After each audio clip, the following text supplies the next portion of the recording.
Hi, this is David, and we're going to conclude right now the section on opening for a raise from early position in full ring games.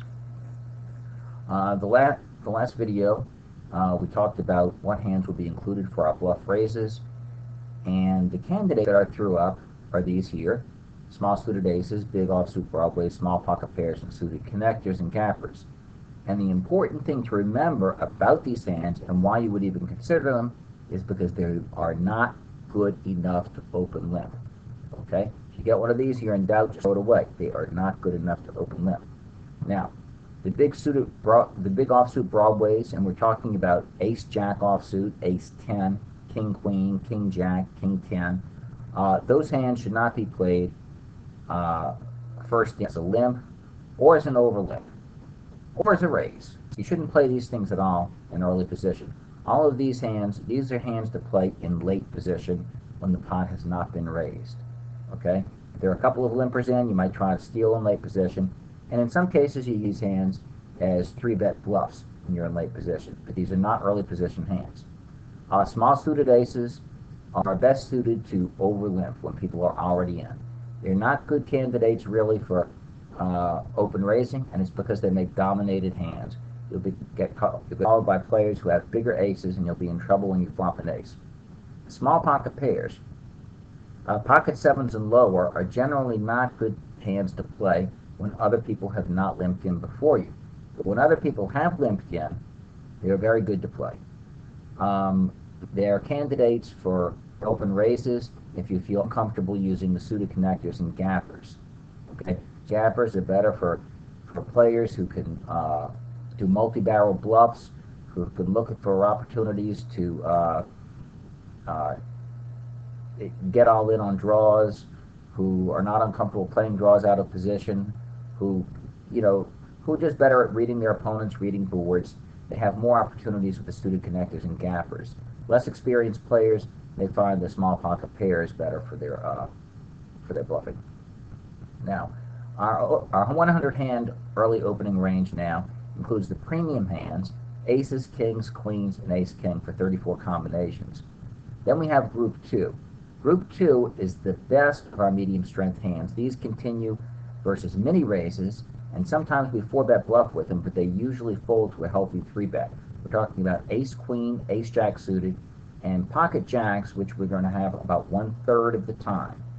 About 2/3 of the time we open limp, about 1/3 of the time we raise. Group 3 hands. Okay, and there are 22 of these, by the way. So now we have 56 hands. We're looking for 4 more to use as our bluff hands. Now we have our open limping hands.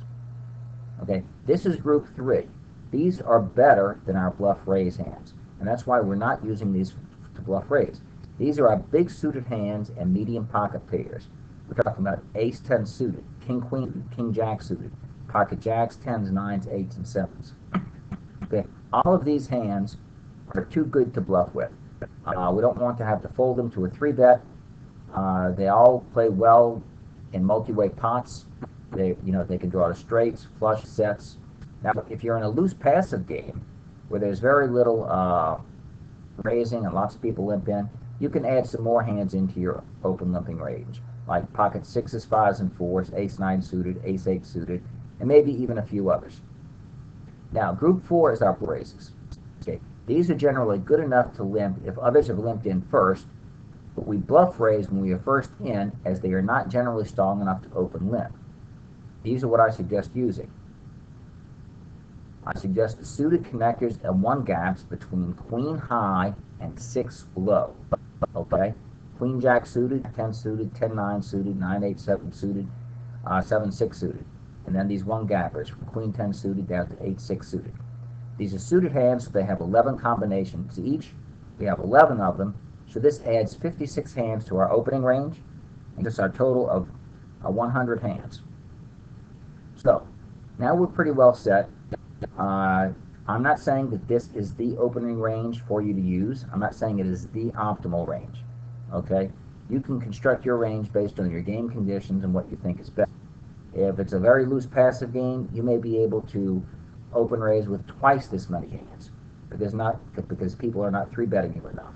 That's a decision you'll have to make, but I'm showing you here the procedure that you go through in your hand selection when constructing ranges and what you look for as far as being optimal. Now, for players who prefer to use the pocket pairs, pocket 7s down through pocket 2s provide 42 combinations that you can use in place of the suited hands. But don't use both. If your open range is too big, you open yourself to exploitation because too small a fraction of your total range can withstand a 3-bet. Remember, when you open for 20 and he raises up to 60, you have to be able to continue with a third of your total range. When others have limped, all of the semi-bluff hands above are suitable for over-limping when others have entered first. When we are against a single limper and are in late position, we should raise with those hands anyway. But against multiple limpers, or when we are not in good position, we should choose other hands for our bluff raises tacked to limpers. And these will be chosen from the best of the hands that we would normally fold. Now, for the next video, I could go ahead and go on into attacking the limpers, but I'm going to save that because what I want to do is go into 4-betting. I've been interested in this dynamic that we've been developing here in the 2-5 game, where we've raised for 20, and we have someone who 3-bets us in late position or a prospective 3-better. We've been looking at everything from the 2-better's point of view, what hands he uses and how he protects himself from the 3-better. We're going to continue with the next go with 3-betting and look at things from the 3-better's point of view and what he hopes to achieve against the 2-better, how he tries to exploit them, and how he tries to prevent himself from being exploited. That's all for